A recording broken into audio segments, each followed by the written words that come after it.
Wahai saudaraku, belajarlah untuk jujur pada diri sendiri. Terkadang memang ada tangis yang harus ditahan, ada teriakan yang harus diredam, ada sedih yang harus dipadamkan, ada perih yang harus disembuhkan. Tapi, jika terpaksa menangis, maka menangislah. Tapi ingat, menangislah untuk sesaat dan tersenyumlah untuk selamanya.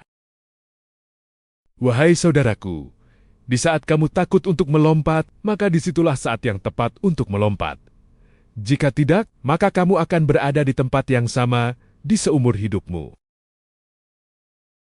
Wahai anak-anakku, surga itu diciptakan oleh Tuhanmu, sesungguhnya hanya khusus untuk manusia, yang lahir dan batinnya benar-benar manusia. Sedangkan neraka itu diciptakan oleh Tuhanmu, sesungguhnya hanya khusus untuk binatang yang berwujud manusia.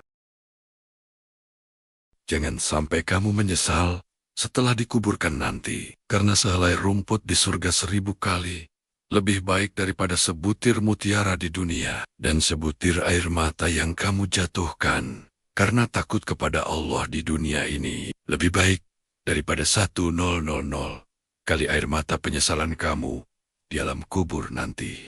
Bagi seorang lelaki memilih seorang istri, bagaikan memilih madrasah terbaik untuk anak keturunannya. Sedang bagi seorang perempuan, memilih seorang suami bagaikan memilih antara surga dan neraka. Karena seseorang yang buruk agamanya, jika nikahi akan membuat diri menyesal di dunia sampai ke akhirat nanti. Wahai saudaraku, Rasulullah bersabda, jangan habiskan minuman segelas dengan sekaligus, tapi minumlah 2-3 kali, dan bacalah bismillah sebelum minum. Dan jika kamu lupa membaca bismillah ketika makan, maka bacalah bismillah awallahu wa akhir. Niscaya, setan akan memuntahkan apapun yang dia makan dan minum. Orang yang tidur tidak akan pernah tahu kalau dirinya sedang bermimpi, kecuali setelah dia terbangun dari tidurnya. Begitu juga dengan orang yang melupakan akhirat, tidak akan pernah tahu kalau dirinya sedang menunaikan hidupnya di dunia ini, kecuali setelah datang kematian kepada dirinya. Wahai saudaraku, jika kamu berpikir saya ini buruk, maka buruklah saya. Jika kamu berpikir saya ini baik, maka baik pula lah saya. Tapi, jika kamu tidak melihat secuil pun kebaikan pada diri saya, maka coba tolong periksa kembali hati kamu. Mungkin masih ada secuil dengki yang terselip di sana. Wahai saudaraku, aku sangat mengerti banyak hal yang telah kamu pendam. Banyak hal yang tidak bisa kamu ceritakan kepada siapapun. Meski terlalu sulit bagimu untuk menanggungnya sendirian, kamu selalu berpura-pura tidak terjadi apa-apa dan berusaha untuk baik-baik saja, padahal sebenarnya kamu tidaklah baik-baik saja. Wahai saudaraku, orang yang memandang dirinya buruk, maka dia adalah orang yang baik. Orang yang memandang dirinya baik, maka dia adalah orang yang buruk. Karena orang yang berbahagia itu bukan karena dia memiliki banyak uang, harta, dan barang mewah dan lainnya, tetapi karena dia tidak membandingkan apa yang dia miliki dengan orang yang lebih beruntung darinya.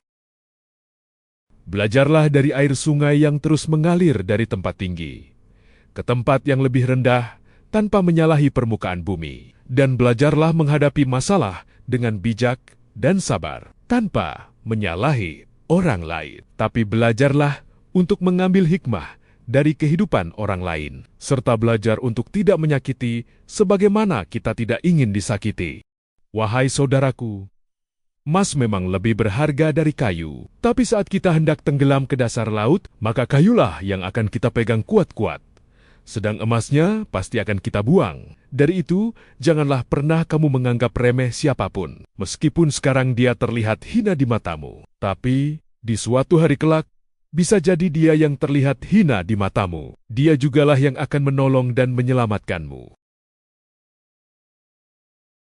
Wahai saudaraku, cara menghapus dosa gibah adalah mendoakan ampunan dosa kepada Allah Ta'ala terhadap orang-orang yang telah kamu gibah. Dan ketika kamu ditimpa rasa sakit, kecewa, sedih, khawatir, kesusahan, bahkan ditusuk duri sekalipun, ketahuilah, saat itu juga dosa-dosamu sedang dihapuskan oleh Allah Ta'ala.